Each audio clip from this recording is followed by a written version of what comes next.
Si vous ne m'aimez pas, éteignez votre télé. Avec une seule phrase, Cyril Hanouna a déclenché des années de haine, de fascination et de scandale. Traité de poison de la télévision française, accusé de transformer le chaos en business, il est pourtant devenu l'homme le plus puissant du divertissement en France. Mais derrière les clashs, les audiences folles et les provocations permanentes, une question obsède encore le public. Cyril Hanouna contrôle-t-il vraiment le scandale ou est-il déjà en train de se perdre dedans?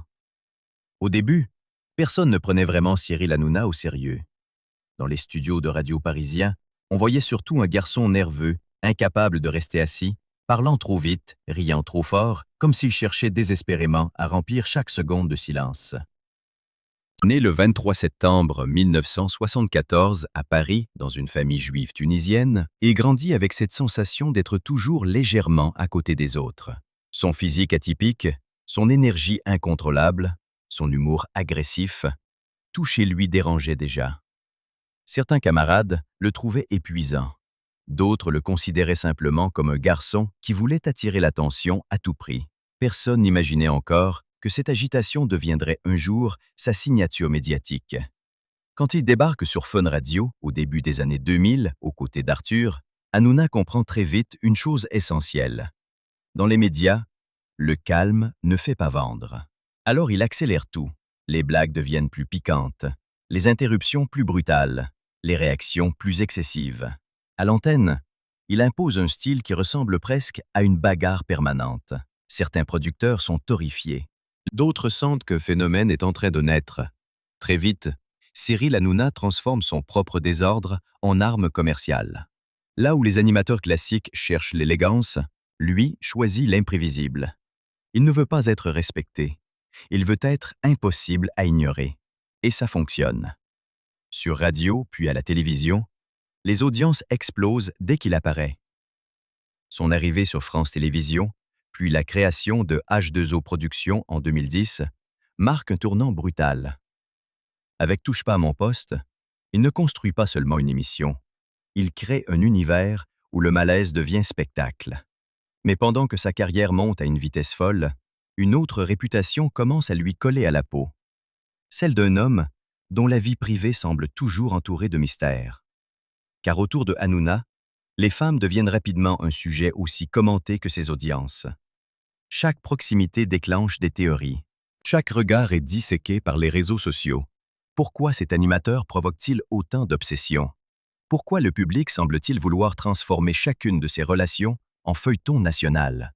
Au fil des années, les rumeurs deviennent presque une extension naturelle de son image. Dans les couloirs des chaînes françaises, certains racontent qu'Hanouna adore brouiller les pistes.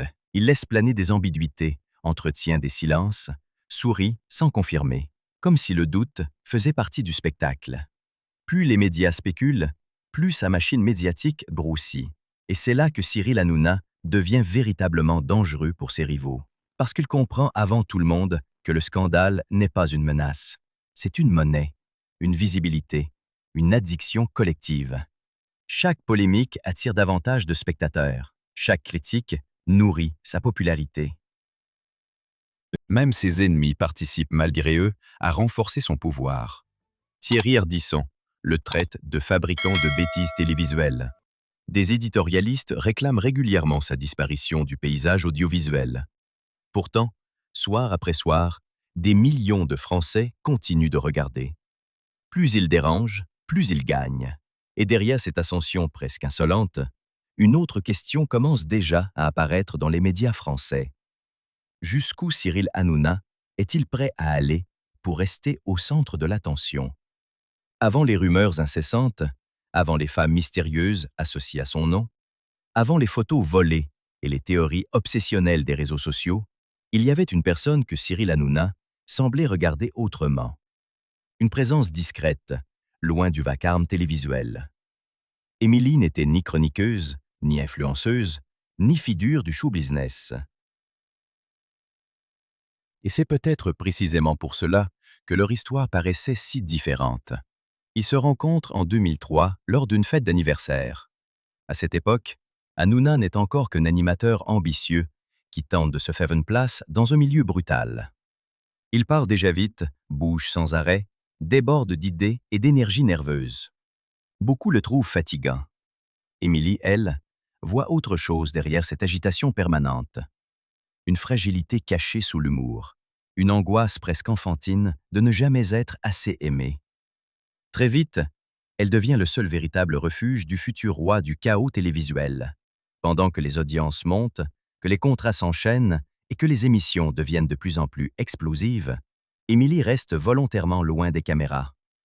Elle étudie, travaille ensuite auprès du producteur Gérard Louvain, élève leurs enfants dans une discrétion presque rare pour un couple aussi exposé. Bianca naît en mars 2011, Lino en mai 2012. À l'écran, Hanouna joue le provocateur incontrôlable. Mais en privé, plusieurs proches décrivent un père extrêmement présent, presque fusionnel avec ses enfants. Et pourtant, quelque chose commence lentement à se fissurer. Car plus TPMP devient un phénomène national, plus Cyril Hanouna semble absorbé par sa propre machine médiatique. Les journées se transforment en marathon sans fin.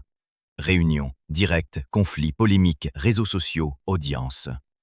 Son téléphone ne s'éteint jamais. Son esprit non plus. Certains collaborateurs racontent qu'il pouvait appeler son équipe au milieu de la nuit pour modifier une séquence ou relancer une idée, comme si la télévision avait fini par dévorer tout le reste. Dans l'ombre, Émilie assiste à cette transformation avec inquiétude. Elle connaît l'homme derrière le personnage, celui qui doute, celui qui dort mal. Celui qui craint constamment de perdre sa place. Mais comment lutter contre une célébrité devenue incontrôlable? Comment sauver une relation quand toute une nation semble réclamer chaque soir une version plus excessive de votre compagnon? Les rumeurs commencent alors à se multiplier autour de Hanouna, des rapprochements supposés avec certaines chroniqueuses, des ambiguïtés entretenues à l'antenne, des gestes analysés image par image sur Internet. Rien n'est officiellement confirmé, mais la pression médiatique devient permanente. Chaque silence alimente davantage les fantasmes.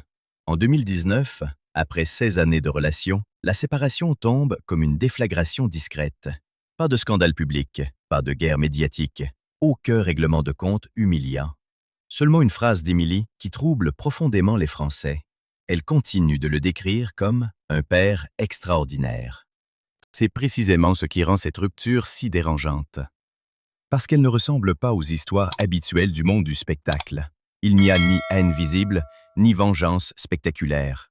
Seulement l'impression qu'un homme a peut-être sacrifié sa vie personnelle au profit d'un personnage devenu trop énorme pour être contenu.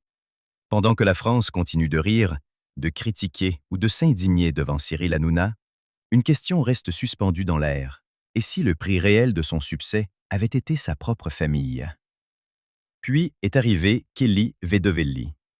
Et avec elle, une nouvelle obsession collective autour de Cyril Hanouna. Au départ, ce n'était qu'une chroniqueuse parmi d'autres dans l'univers électrique de TPMP. Blonde platine, regard froid, présence magnétique. Kelly attire immédiatement l'attention du public. Mais très vite, les téléspectateurs remarquent autre chose. La manière dont Hanouna la regarde. Un sourire plus long que les autres. Une proximité étrange sur le plateau. Des plaisanteries qui semblent cacher autre chose.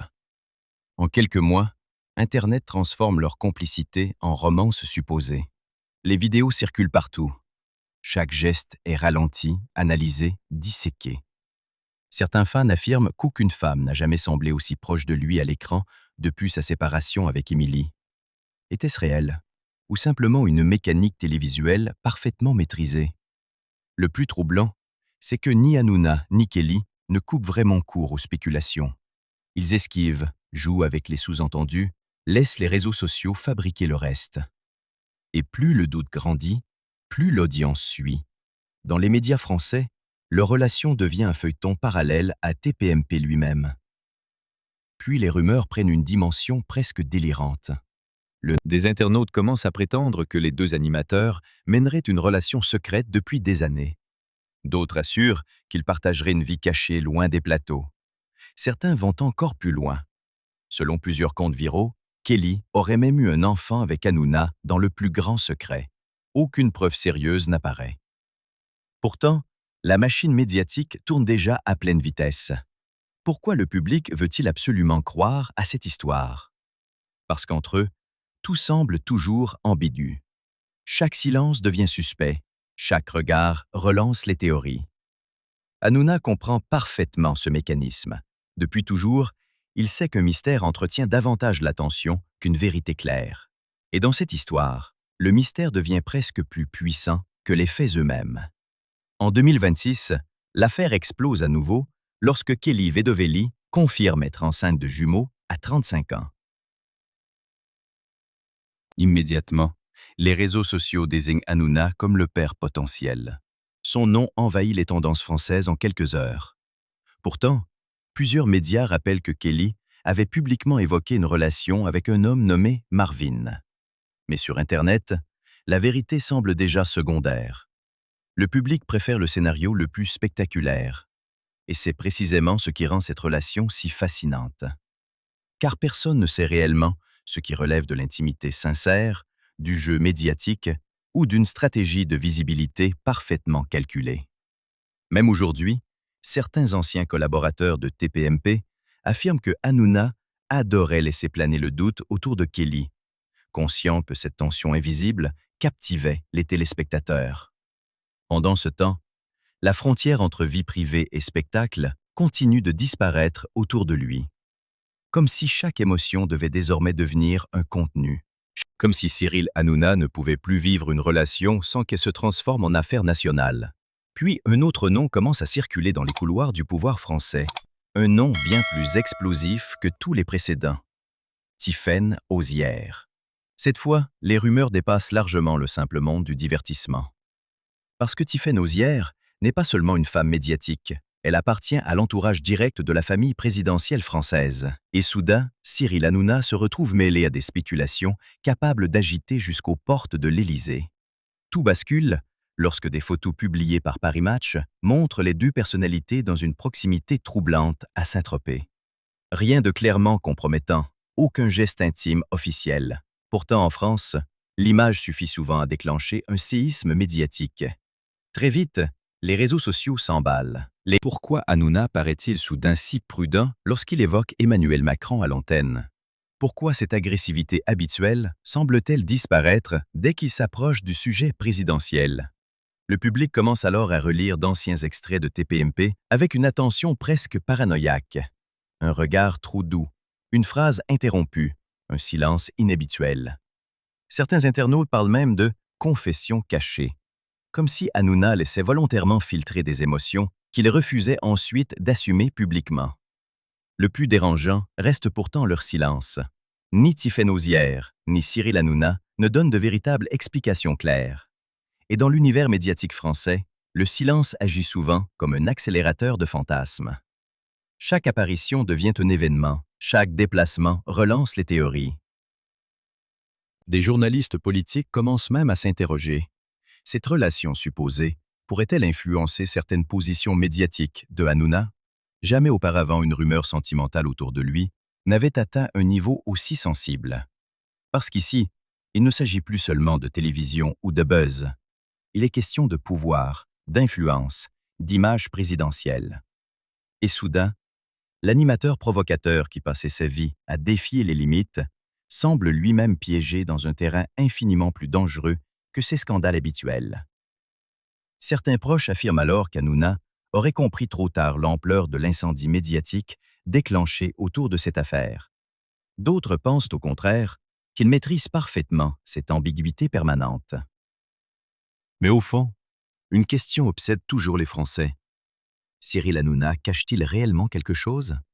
Ou le pays entier est-il devenu dépendant du moindre mystère qui entoure sa vie? À force de provoquer tout le monde, Cyril Hanouna a fini par se fabriquer une armée d'ennemis.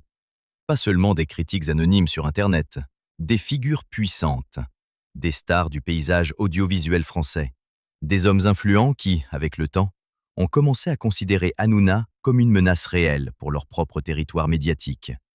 Parmi eux, Yann Barthès reste sans doute l'adversaire le plus symbolique. Deux visions opposées de la télévision. D'un côté, Barthès et son ironie froide, de l'autre, Hanouna et son chaos permanent.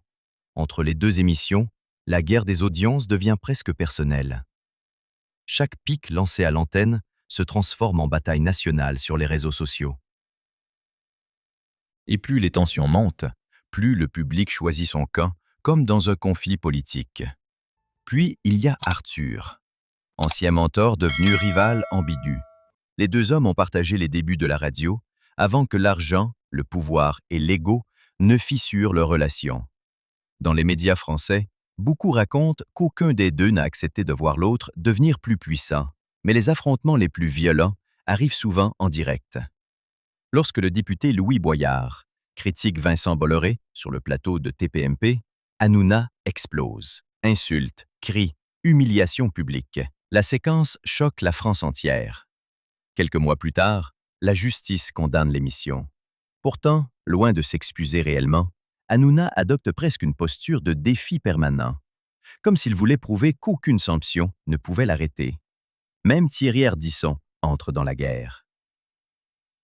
Ardisson le qualifie publiquement de « fabricant d'abrutissement collectif ».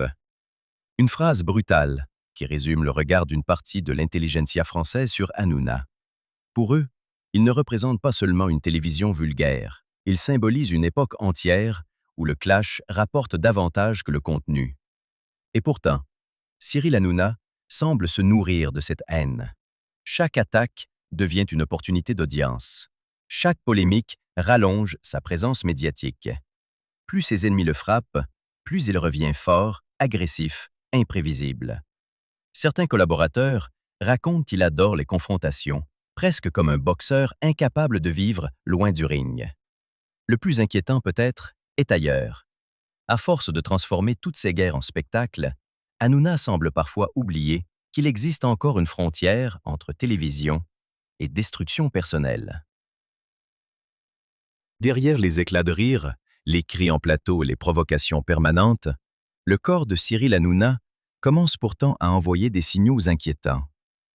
Pendant longtemps, il a donné l'image d'un homme infatigable, capable d'enchaîner les directs, les réunions et les polémiques, comme si l'adrénaline suffisait à le maintenir debout. Mais au fil des années, ceux qui travaillent avec lui remarquent une fatigue de plus en plus visible. Des nuits blanches, une nervosité incontrôlable, des accès de tension brutaux hors caméra. Puis Hanouna finit par reconnaître lui-même une souffrance physique devenue impossible à cacher. Une douleur sévère à l'épaule, persistante, presque obsessionnelle. Il explique dormir très peu, parfois presque pas du tout. Pourtant, fidèle à son tempérament excessif, il refuse longtemps les traitements lourds et continue de travailler à un rythme démentiel. Comme si ralentir représentait pour lui une forme de défaite. Mais pendant que son état de santé inquiète son entourage, une nouvelle affaire éclate et replonge immédiatement son nom au centre du tumulte médiatique, le Marbella Gate. Cette fois, c'est en Espagne que tout démarre. Des images filmées dans une boîte de nuit à Marbella montrent Hanouna dans une ambiance particulièrement proche de Chana Lousteau. Les vidéos deviennent virales en quelques heures. Regards complices, proximité physique, attitude détendue loin des plateaux français, Internet s'enflamme immédiatement. Certains médias parlent d'une nouvelle relation secrète. D'autres évoquent une fuite en avant sentimentale d'un homme incapable de rester seul. Comme souvent autour d'Hanouna, les réseaux sociaux vont beaucoup plus loin que les faits réels. Des théories absurdes apparaissent. Certains affirment qu'il aurait quitté définitivement la France pour vivre une nouvelle vie discrète en Espagne. D'autres prétendent qu'il serait au bord de l'effondrement psychologique après des années de pression médiatique continue. Lui, de son côté, minimise rapidement l'affaire. Il parle simplement d'un voyage entre amis, rien de plus. Aucun scandale, aucune romance cachée. Mais le public ne semble plus vouloir croire aux explications simples lorsqu'il s'agit de Cyril Hanouna. Chaque déplacement devient suspect. Chaque femme aperçue à ses côtés relance une nouvelle tempête. Et au fond, c'est peut-être cela le plus tragique. Parce qu'à force de transformer sa vie entière en spectacle permanent, Hanouna semble désormais prisonnier de sa propre image. Même lorsqu'il souffre physiquement, même lorsqu'il paraît fatigué ou fragilisé, le pays continue de regarder sa douleur comme un nouvel épisode de divertissement. Pendant ce temps, les nuits deviennent plus longues, les scandales plus lourds, Et derrière le personnage surexcité qui continue de sourire face aux caméras, certains proches commencent à voir apparaître un homme beaucoup plus seul qu'il ne veut le montrer. Critiqué, attaqué, parfois humilié publiquement, Cyril Hanouna reste pourtant impossible à effacer du paysage français, comme si chaque scandale le rendait encore plus incontournable. Derrière l'arrogance, les clashs et les excès, certains voient aujourd'hui un homme épuisé, prisonnier d'un personnage devenu trop grand pour lui, génie du chaos médiatique ou homme perdu dans sa propre tempête. Une chose est sûre, la France continue de parler de lui, et peut-être est-ce déjà sa plus grande victoire.